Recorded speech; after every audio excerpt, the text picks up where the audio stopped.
Bonjour lecteurs de notre chaîne YouTube et aux membres du forum de rcmag.com. Alors, pour une fois, j'ai pas de boîte autour de moi, j'ai rien à vous présenter. Si, j'ai un truc à vous présenter, mais c'est de l'histoire. Ça fait partie de notre série de vidéos sur l'histoire de notre loisir, donc ça permet de revoir des archives, mais aussi de vous présenter des revues, des voitures, voilà, plein de choses. Je pense que ça peut être intéressant, même pour ceux qui s'intéressent pas au vintage, mais aussi ceux qui s'intéressent à la technique. Quand je vous présente des vieilles voitures, ça permet de voir les solutions techniques qui ont été testées. C'est vrai qu'actuellement, il n'y a plus rien de vraiment nouveau. L'architecture, elle a été figée dans les années 80 des voitures actuelles, et depuis, il n'y a pas eu vraiment de vraie révolution. Mais par contre, j'ai retrouvé des vieilles archives, des DVD.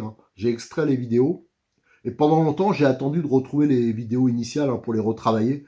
Bon, c'est pas grave, on va reprendre comme elles étaient. Et ça me semble, là, c'est des vidéos, toute une série de vidéos sur les années 2004 et 2005, des archives courses, des interviews de pilotes. Et hier, je regardais ça, je dis, tiens, c'est quand même marrant de revoir 17 ans, 18 ans après, des pilotes qui sont toujours en activité. On voit qu'ils ont beaucoup changé, et on voit aussi la différence de matériel. Alors là, c'est des interviews, la plupart, elles ont été faites par Coin, les montages aussi. Alors Coin, c'était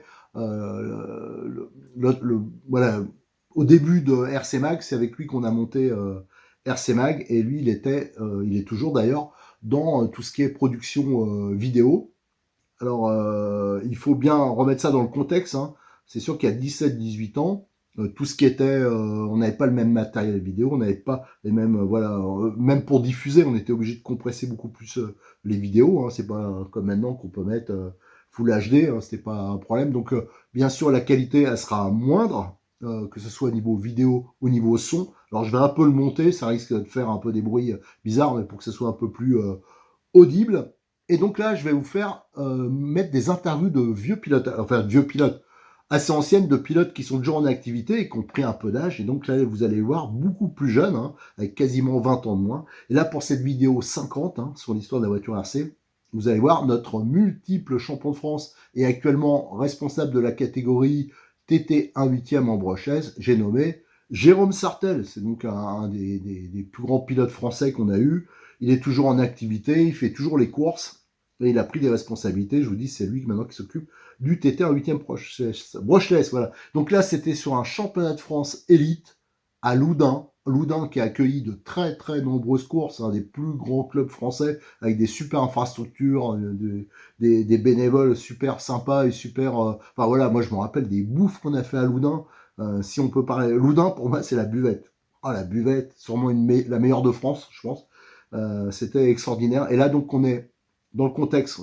C'est une interview réalisée par Coin. Alors, Coin, il essaie de faire... Il parlait soit de la course, c'était des interviews courtes parce que les vidéos, on pouvait faire que des trucs courts.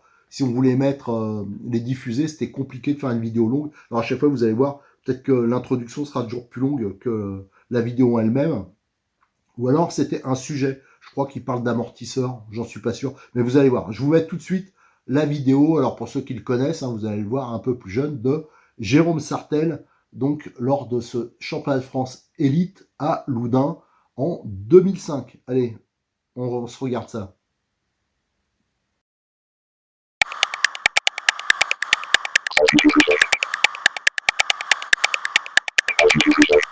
Salut Jérôme, est-ce que tu peux nous expliquer comment tu règles les amortisseurs quand tu arrives sur une piste? Donc bonjour à tous. Et ben moi donc aujourd'hui on est à Loudun, donc Poitiers. Je savais que c'était donc un circuit qui en général se dégrade énormément, pas mal.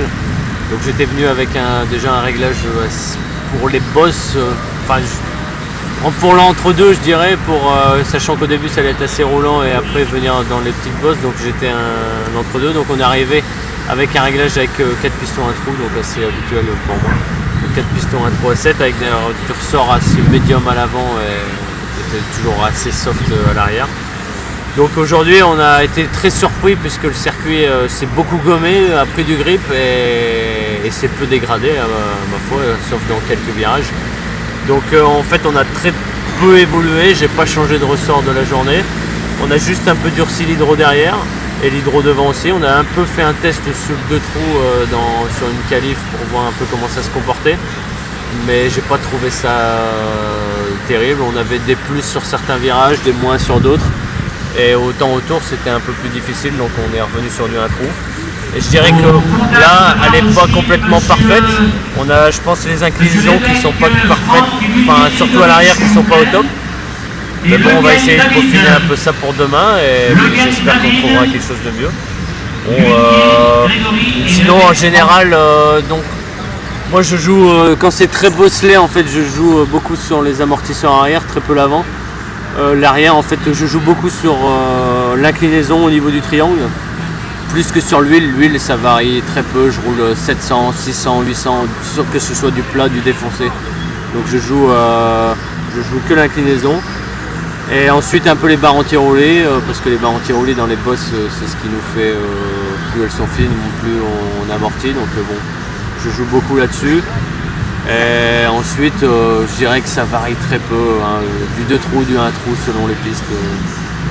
Selon les comportements, si le circuit a des bosses assez, je dirais assez cassantes, plutôt des ornières, ou bien sinon la terre est meuble, on va pas mettre le même réglage, donc c'est assez, ça après ça dépend, c'est à l'expérience que je dirais.